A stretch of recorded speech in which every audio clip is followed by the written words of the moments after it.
Resident Evil 1 Remake was released 22 years ago on the GameCube. I know, really mind-blowing as well. Just think, this game, for me at least, got me into survival horror. Obviously, I did play Resident Evil 1, 2, and 3 a little, but I didn't actually complete them at the time. But when I got Resident Evil 1 Remake, that was a game changer. It literally scared the hell out of me. And since then, I've went on to experience most of the Resident Evil games. I can't say all, because, not all are available, unless you use set methods.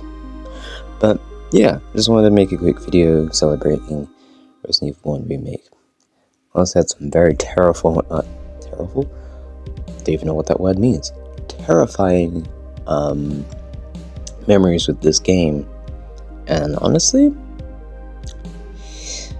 I don't know why I keep coming back to this game. Like, I really do play this a lot, and now I don't know how I'm not scared, like, to the degree where I'll just, I don't even want to say that, never mind. This was also the time where Capcom decided to release more Resident Evil games on the Nintendo's platform, GameCube.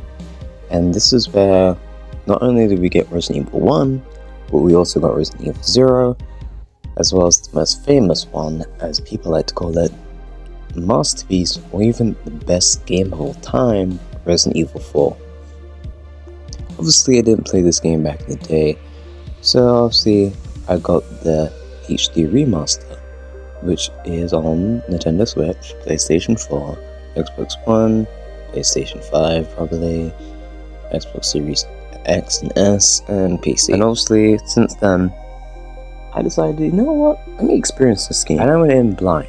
No internet, no nothing, no real guides. I just went in, I was like, you know what, what is it? I mean, I saw a little bit of the trailer, obviously, or little gameplay of it. I was like, you know what, I would love to experience this. This seems really interesting, and this is where I still am, obsessed with PlayStation 2 / GameCube era of games where I just love their graphics and how they look, so I was definitely on that bandwagon of getting this game.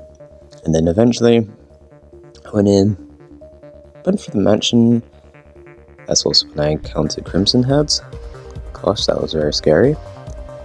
As well as the spiders in this game, for me, is terrifying. I generally don't like spiders, so I didn't actually know that there were spiders in the game. And when you got to the room, I'm pretty sure you know what room I'm talking about, where the spiders are crawling down at you. Oh, spiders, I say spider, but the one that's just crawling down, you literally have that set camera angle, which, by the way, is the camera angle only happens when that spider's around. Otherwise, once you kill it, that never happens again with that camera angle. I'm like, what? So they knew what they was doing. So anyone that had arachnophobia or anything like that, you're pretty much doomed. And to this day, in my opinion, these spiders look the most realistic. I'm not kidding. They still look realistic to this day. And you know what? This was also the reason why I couldn't finish on my first go. I definitely had to wait a good couple of months to finish this off. And considering I was playing the Switch, I could just play it in handheld, but still, that idea, I still dread it. And I can't lie, it definitely put me on edge throughout the whole game, in case those things come back. Lo and behold, there's a friggin' whole boss about it. But luckily, how I took care of it was literally just sit very far away from the screen and just play the game. But I can't lie, that was definitely what sold me when it comes to the horror in this game. The key thing about survival horror, for me, is definitely the whole limited resources. That by far just increases the tension of a game. You can't really just go guns blazing with every room you're in with zombies. You actually have to make a decision. You either fight, no. You can either A, go in, use all your ammo, or B, you can either take a hit and use that herb that you have instead of wasting your ammo, and maybe saving that for the boss ahead, whenever that comes. And I think that sort of simple decision making definitely sold RE both the remake and the original. And I love it. It's what I really love about survival horror. It's that decision making of whether it's the right time or not. As well as, just the fact of sometimes you are in a sticky situation and you're not sure. And another thing is, the whole ink ribbon thing, you can't just save whenever you want. At least at the time for Resident Evil. Now you can pretty much just save whenever, because RE4 kind of introduced that. But if you was playing Resident Evil 1 Remake, or the original, or really much I think the first 3 Resident Evils all had that, you couldn't just save whenever you want. So you had to be very, not resourceful, or not tactical I guess you could say. Just use your ink ribbons very smart. If you don't, then you'll be punished, and you may be put into a situation where you find yourself in no ink ribbons, and you may have to just go for a long period of time with the game, and just hope you don't die, or else you will be greeted with the game over. Another factor I love about Resident Evil is the fixed camera angles.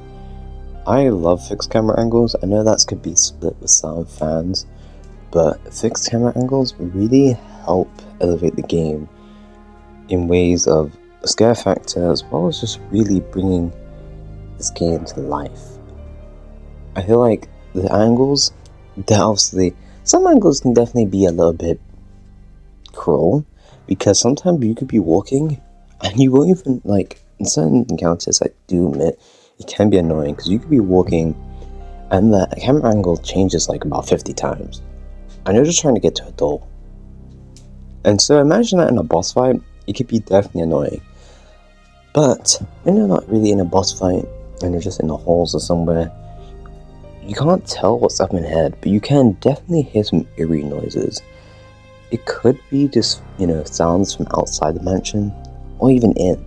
You wouldn't really know until you actually investigate it for yourself. And sometimes you could just hear the heavy breathing or the simple click, and you're wondering, what is that? And not all enemies introduced to you with a whole cutscene and everything. You could find out in a different way. Okay. I think I said all what I needed to really say, but I will say this.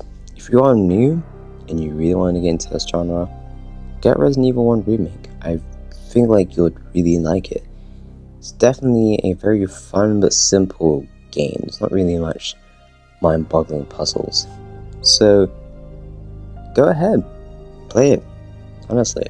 Whatever platforms, it really does matter, as long as you play this game. But without further ado, I just want to say one thing. Thank you, Resident Evil, for introducing me to survival horror. Without it, I would never experience games like Hunting Ground, Silent Hill, Parasite Eve, and also the other games in the franchise that I hope to play soon. Without further ado, this is me signing out. I think I got it!